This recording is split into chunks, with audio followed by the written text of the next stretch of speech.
Naniniwala ka ba na dadating daw yung taong magpapasaya sa'yo sa di inaasahang pagkakataon?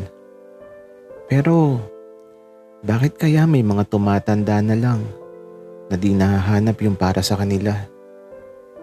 Dahil ba hindi nila natagpuan o sadyang umiwas sila sa tadhanang nakalaan?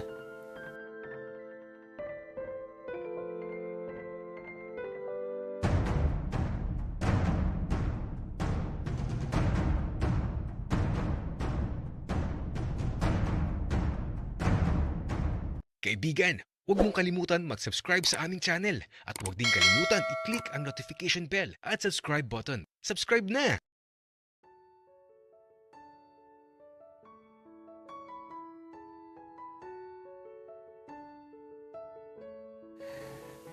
Masayang masaya lang talaga ako. Walang kasing saya. At eto, pagka-uwi sa hotel, nakatitig lang talaga ako dito sa halaman na nasa paso na madaming bulaklak. Pagka-uwi ko talaga, itatanim ko talaga to sa bahay. Tapos, aalagaan ko. Tapos, pupunuin ko ang hasyenda ng rosas na pula. Kaya lang, baka mapagalitan ako nila papa kapag puro rosas na yung tanim dun.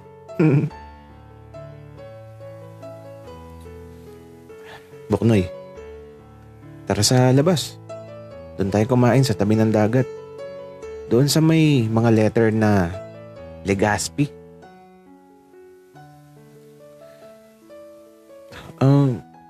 Sige. Gusto ko yun. Pero malayo ba yun, Iboy? Hindi naman. Nilalakad nga lang daw yun eh. Tara na, Buknoy. Kasi huling gabi na natin dito. Mag-i-enjoy tayo at susulitin natin ang lahat. Kaya ito, sobrang excited ko talaga. Magpapakasaya lang kami ni Iboy ngayon. At baka ngayong gabi ko na din ibigay sa kanya yung pinakaiingatan ko. Kinakabahan tuloy ako. Malaki kasi yung kay Iboy. Baka mawasak tong ano ko. Pero bahala na. Kapag hiniling niya, ibibigay ko na kagad. Pinanood ko na nga kung paano maglinis eh. At kung anong mga dapat gawin. Para naman magawa ko ng maayos. At dahil binigyan niya ako ng bulaklak sa paso, ibibigay ko naman sa kanya ang bulaklak ko. Madidilig ako sa kanya hanggang gusto niya.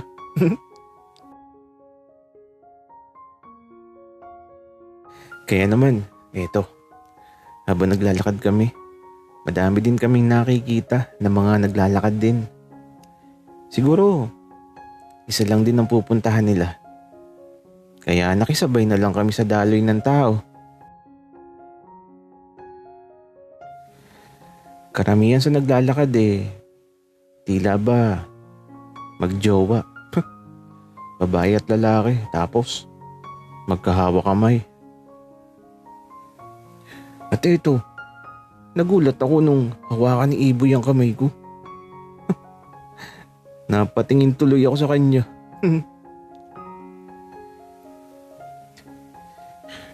Naiinggit ako sa kanila, Buknoy. Gaya-gaya ka lang, Iboy. Ayaw mo ba, Buknoy?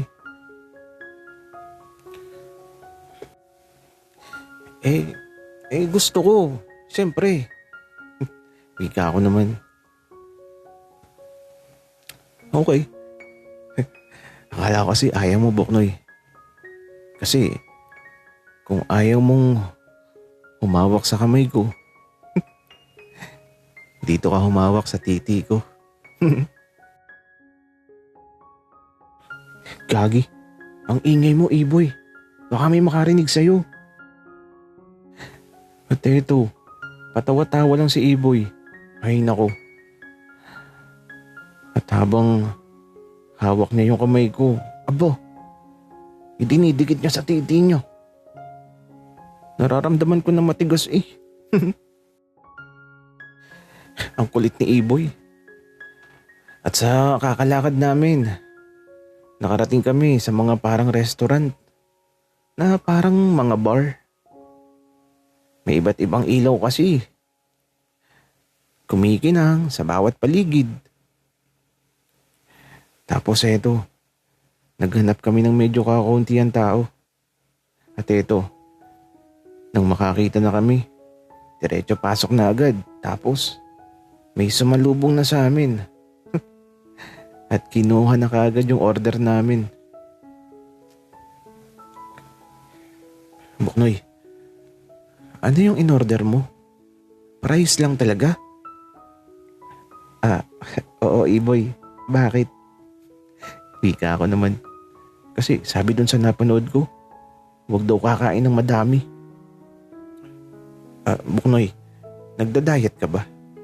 Pero huwag ka magalala. Madami yung in-order ko. Uubusin natin yun. Kaya ito, pagdating ng order namin, wala, may isang buong manok. Tapos madami pang iba. Napakadami, Diyos ko. Kaya ito, ayoko sanang kumain ng madami, kaya lang nakakapanghinayang. Ay nako talaga. Buknoy, kain lang na kain.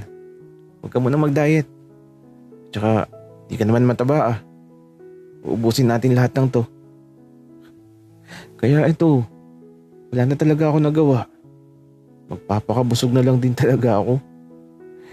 Tapos ito, nag-order ng beer si Iboy. Mukhang maglalasing kaming dalawa. Napakadaming beer ang in-order niya. Pero sige na nga, bahala na. Pero masaya ang gabing to. Sobrang saya. At sa paglipas ng oras, aba si Iboy, umaakyat sa lamesa tapos gustong maghubad. Alam mo yung parang iwawagayway pa niya yung damit niya habang nakasakay sa lamesa. Grabe. Pero eto, di ko na talaga napigilan. Hinayaan ko na lang. Lasing na si Iboy, kaya ito, kinukuhaan ko siya ng video. Ang saya kasi sa sandaling to eh. At ipapakita ko sa kanya ang mga ginagawa niya. Tila ba, walang katapusang kaligayahan. Tapos, pinapalakpakan pa siya ng ibang tao dito. Ay nako talaga. At eto, mukhang napagod na ata si Iboy. Bumaba na siya sa lamesa at naupo na. Tapos inom ulit ng beer. Iboy, uuwi na tayo. Lasing ka na. Buknoy, konti pa. Ubusin lang natin yung in-order ko. Kung sa bagay, 3 bote na lang naman yun. Kaya ito, pinagbigyan ko na si Iboy. Uuwi na talaga kami kapag naubos na yun.